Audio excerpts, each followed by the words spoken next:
ሰላም ጤና ይስጥልን ውድና የተከበራችሁ አድማጭ ተመልካቾቻችን አሁን በደረሰን አሳዛኝ ትራፊክ አደጋ መረጃ መሰረት ዛሬ መጋቢት 23 ቀን 2018 ዓመተ ምህረት በለሚ ኩራ ክፍለ ከተማ በደረሰ የትራፊክ አደጋ የአንድ ሰው ሕይወት ሲያልፍ በተማሪዎች ላይ ደግሞ ከባድ የአካል ጉዳት ደርሷል።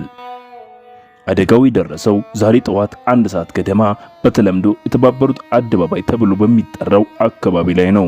የአዲስ አበባ ፖሊስ ጠቅላይ መምሪያ እንዳስታወቀው ከሆነ አደጋው የተከሰተው በአንድ የህዝብ ማመላለሻ አውቶቡስና በሁለት አነስተኛ ተሽከርካሪዎች መካከል በተፈጠረ ግጭት ነው።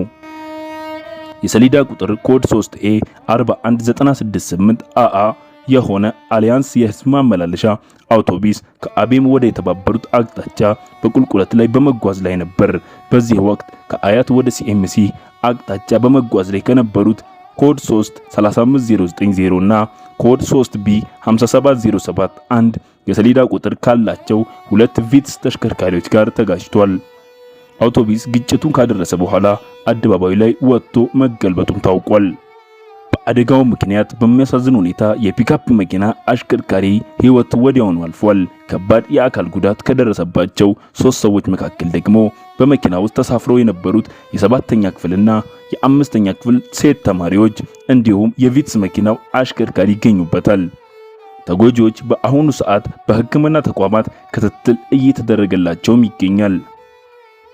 የአዲስ አበባ ፖሊስ ለሟቾች ቤተሰቦች መጽናናትን ለተጎጂዎች ደግሞ ፈጣን ምህረትን ተመኝቷል። በተጨማሪም አሽከርካሪዎች የመንገዱን ሁኔታና አቀማመጥ ከግምት ውስጥ በማስገባት ተሽከርካሪያቸውን መቆጣጠር በሚችሉበት ፍጥነት ጥንቃቄ እንዲያሽከረክሩ ማሳስቧል።